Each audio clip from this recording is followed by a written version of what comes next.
Hola amigos, sean muy bienvenidos a tu canal, La Palabra. Hoy vamos a hablar de algunas peculiaridades de la lengua hebrea, porque nuestro Antiguo Testamento está escrito en la lengua de Israel, y esta es bien diferente de las lenguas romances en muchos aspectos. Las raíces de la lengua hebrea se encuentran en la Mesopotamia sumeria, en la región donde hoy están Irán e Irak. Al principio la escritura consistía en pinturas y dibujos que representan objetos del mundo real. Con el tiempo los sumerios intentaron simplificarla, pero aún habían cientos de marcas y formas. No es sino hasta alrededor del año 1500 a.C. que se simplifican estos signos en solamente 22 letras, con las que se forman diferentes palabras combinando una misma raíz consonántica porque no se escribían las vocales. Más tarde, sobre el año 1300 a.C., los fenicios extendieron el alfabeto por todo el Medio Oriente, siendo adoptada por muchos pueblos cananeos. Es la época en que nace el hebreo antiguo. El período del exilio asirio, babilónico y persa hizo que Israel asumiese el arameo como lengua cotidiana. Este descendía también de la antigua escritura cuneiforme fenicia. Así el hebreo quedó solo para los textos sagrados, siendo uno de los signos de su identidad religiosa y cultural. Después de la destrucción del templo por los romanos en el año 70 después de Cristo y por la influencia del arameo, el griego y el latín, el hebreo fue desapareciendo como el lenguaje cotidiano hablado por los judíos. Desde el siglo II hasta principios del siglo XX, la gran mayoría de los judíos hablaron los idiomas locales de las regiones en las que vivían. Algunos conocían lenguas como el yiddish y el ladino, que eran mezclas de hebreo con alemán y español. Esto no quiere decir que olvidaron del todo el hebreo, porque casi todos aprendían a leer y escribir de manera muy básica para poder leer y orar los textos sagrados. Estudiosos medievales como Maimónides, uno de los judíos más importantes de la época y que mencioné ya en otro video, así como Ibn Gabirol, poeta y filósofo andaluz, y Yehudá Halevi, filósofo y médico también judeo-español, a todos ellos se les atribuyen cantos litúrgicos, leyes halágicas y libros de filosofía, escritos todos en hebreo. Pero la cosa cambia con Eliezer ben Yehudá, considerado el padre del hebreo moderno. Este había nacido en el seno de una familia ortodoxa y mostrado una gran atracción por el hebreo. En 1881 emigró a Israel y comenzó a trabajar en la promoción de esta lengua entre los judíos. Publicó periódicos en hebreo y animó a los judíos a hablarlo en casa. Incluso creó un diccionario hebreo para el que tuvo que inventar cientos de palabras nuevas para cosas tan sencillas como, por ejemplo, helado o mermelada, porque no existían términos hebreos para ello.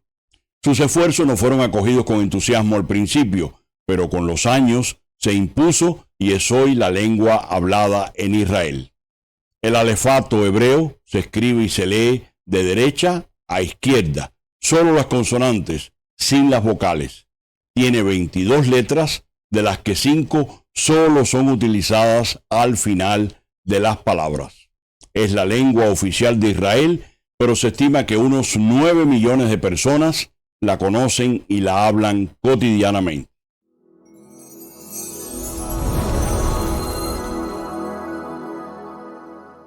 Ahora que ya tenemos una idea rápida del desarrollo histórico de esta lengua, nos damos cuenta que conocer algunas de sus peculiaridades nos van a ayudar mucho, muchísimo, diría yo, a entender el texto bíblico. No le digo que se ponga a estudiar hebreo con urgencia, claro que no. La verdad es que para ser un buen cristiano no hace falta hablar ni hebreo, ni arameo, ni griego. Si usted conoce estas lenguas o alguna de ellas, qué bueno, pero no hacen falta. Para ser un buen cristiano tampoco hace falta saberse la Biblia de memoria y poder restregarle en la cara a los demás un rosario de citas a veces desconectadas entre sí y alejadas también de la unidad global de todo el texto. Ahora bien, si estamos interesados en entender mínimamente el texto sagrado, es bueno saber algunas cositas, ya que éste nació en una geografía, una lengua y una cultura muy diferente de la nuestra. Y hay que evitar volcar sobre el mismo nuestros propios criterios lingüísticos, culturales y sociales. Durante siglos, la lengua hebrea se ha escrito solo con consonantes, y omitir o añadir una sola letra cambiaría todo el sentido de un texto. Así se escribía antes del texto masorético, que fue el que agregó vocales para la recitación y el canto, y así también se escribe hoy el hebreo moderno. Esto hace especialmente difícil de leer un texto si no se tiene un buen conocimiento de la lengua. ¿Cuántas palabras podríamos nosotros escribir con estas dos consonantes españolas? Por ejemplo, casa, cosa, acaso, ocas, cesa, y se podrían poner muchos otros ejemplos. Igual les pasa a ellos en su lengua, en la que solo por el contexto entienden el significado correcto de una frase. Pues ha habido muchas malas traducciones de la Biblia por esta razón. Hay un caso muy célebre que tiene que ver con un texto del libro del Éxodo. En él se dice que cuando Moisés bajó del monte Sinaí, después de hablar con Dios, tenía querén en su cabeza. El gran escultor renacentista Michelangelo se inspiró para crear su célebre Moisés en una versión bíblica que había traducido esa palabra como querén, que significa cuernos. Pero resulta que la raíz querén se puede leer también carán, que se traduce como resplandor. Y por supuesto que no es lo mismo tener resplandor en el rostro que cuernos en la cabeza. ¿No te parece? Otra cosa, en el hebreo bíblico no existía el superlativo. Por eso, para referirse al lugar santísimo, tenían que decir el santo de los santos. O para calificar a Dios con este adjetivo, tenían que repetirlo diciendo santo, santo, santo. Para referirse al mejor de los cantos o el canto por excelencia, tenían que escribir el cantar de los cantares. O para Adán decir que la mujer era su complemento, tuvo que decir que ella era hueso de mis huesos, carne de mi carne.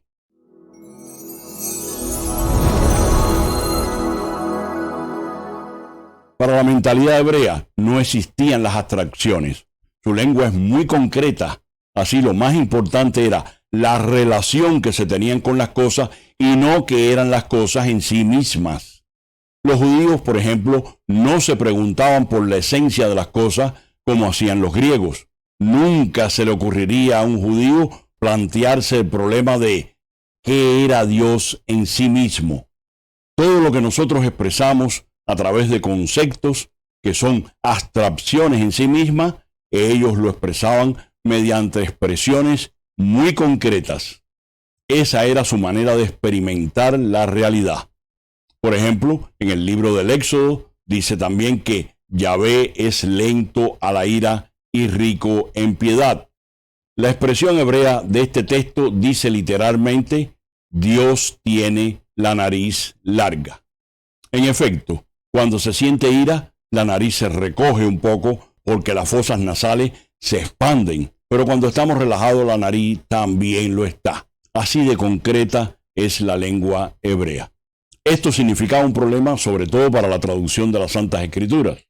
Entonces se hizo necesario fijar el texto empleando algunas consonantes como vocales, añadiendo unos signos en forma de puntos por debajo o encima de las letras que hacían el oficio de vocales.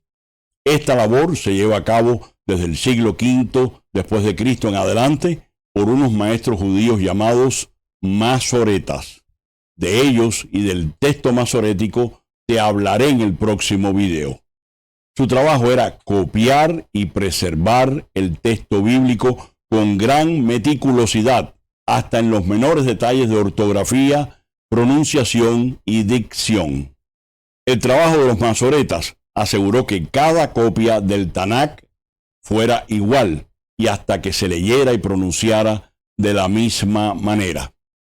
Este texto ha sido ampliamente difundido al ser considerado como el más fiable de los escritos sagrados hebreos y arameos. De esta edición crítica, junto con la Septuaginta, desde donde se traduce a todos los idiomas del mundo, el texto bíblico de lo que nosotros llamamos el Antiguo Testamento. Estas son solo algunas curiosidades que nos van a ayudar a frenar en seco antes de atrevernos a afirmar categóricamente nuestra interpretación personal de la Biblia, sin antes habernos preguntado qué significaba esta palabra o esta frase en aquella cultura. Porque les aseguro que muchas veces no tiene nada que ver con lo primero que pensamos. Como dije al principio, no es necesario que nos pongamos a aprender hebreo con urgencia, porque el cristianismo no es un ejercicio intelectual. No tiene que ver con saber mucho de idiomas bíblicos o de teología. El cristianismo es, ante todo, una experiencia espiritual. Tiene que ver más con cambiar de vida, con abandonar el mal y abrazar el bien, el propio y el de los demás. El cristianismo tiene que ver con experimentar el amor de Dios para que, sabiéndonos perdonados, nos perdonemos a nosotros mismos y perdonemos también a los demás. El cristianismo tiene que ver con encontrarnos personalmente con Cristo en la oración, en la celebración y en la vida. Y esto lo hacemos en nuestro propio idioma. Si te gustó este video, te invito a que te suscribas al canal y actives la campanita para que YouTube te avise de la próxima publicación. Y comparte con tus familiares y amigos. Me hace mucha ilusión estar cada semana contigo para hablar de la Biblia. Dios te bendiga y hasta la próxima.